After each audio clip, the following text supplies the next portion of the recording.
Doctor மாலை வணக்கம் doctor. இந்த காட்சி எங்கேயுமே பார்க்க முடியாது இந்த மேடை தவிர. டாக்டர் ஹண்டே அவர்களுக்கு சாதனை விருதினை தர இருக்கிறார்கள்.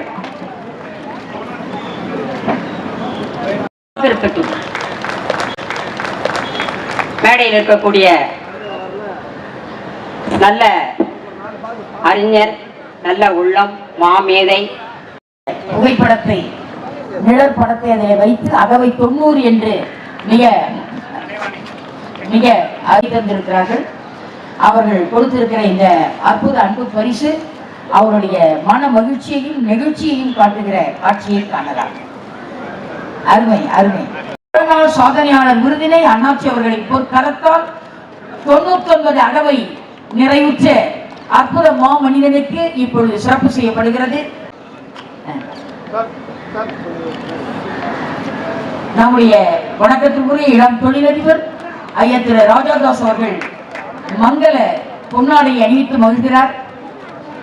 திரு ரவிதாஸ் அவர்கள் தன் பொற்கரத்தால் சாதனையாளர் விருதினை அளித்து மகிழ்கிறார்கள். திரு மருத்துவ திலகம் பத்மஸ்ரீ அண்டி அவர்களுக்கு ஏலக்காய் மாலை அணிவிக்கப்பட இருக்கிறது. அணிவிக்கிறார் ஐயா திரு ரவிதாஸ் அவர்கள். மிக அற்புதமான சாதனையாளர் விருதினை பெறுகிற இந்த காட்சியை கண்டு நாம் அகமகிழலாம். என்னுடைய எதிரணியினம் வணங்கிக் கொண்டு இந்த இனிய மாலை வேளையில் கூடி சீராண்ட எங்கள் தலைவர் 100 ஆண்டு காலம் வாழ்க.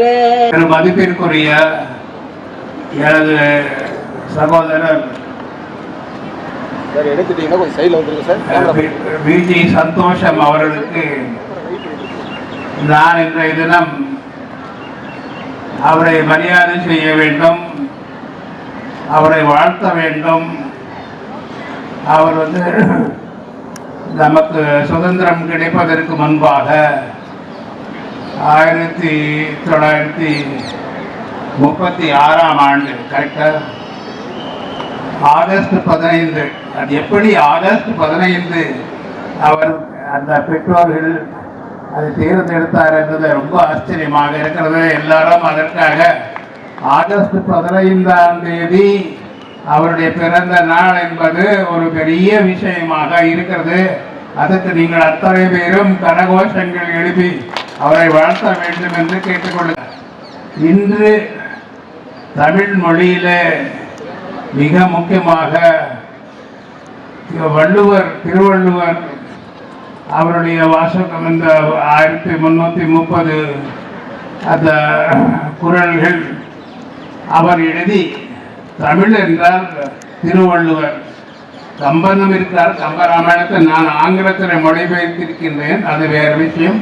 ஆனால் இன்று நம்முடைய உலகத்தில் அது அமெரிக்காவாக இருந்தாலும் சரி, சிங்கப்பூராக இருந்தாலும் சரி, உலகத்தினுடைய பல்வேறு நாடுகளில் திருவள்ளுவருடைய அற்புதமான சிலையை தயார் செய்து கொண்டு போய் அவர் நேரடியாக அங்கு இருக்கக்கூடிய அரசாங்கத்தினுடைய தலைவரை சந்தித்து திருவள்ளுவரை அங்கே கொண்டு வந்து அவருடைய உருவ சிலையை கொண்டு வந்து அங்கே வைக்கக்கூடிய அளவிற்கு இரவும் பகலாக கடந்த ஒரு 10-15 ஆண்டுகளாக எனக்கு தெரிந்த அளவுக்கு வாழப்பட்டிருக்கிறார்கள். ஆகவே ஆங்கிலத்தில் சொல்ல வேண்டும் என்றால், if today Tiruvallur is known globally all over the world, it is only because of Mr. V.G. Santosham என்று மட்டும் சொல்லி நான் விடைபெறுகிறேன்.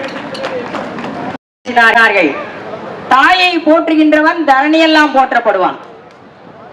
தாய், உற்றார், உறவினர், அயல் நாடுகளுக்கெல்லாம் பயணம் செய்தார். 82 திருவள்ளுவர் சிலைகளை கொண்டு போய் ஒவ்வொரு ஊர்களில் வைத்திருக்கிறார். இன்னும் லண்டனில் வேண்டும். அந்த தாயை எண்ணி பார்க்க வேண்டும். ஏனென்றால் இன்று அவர்கள்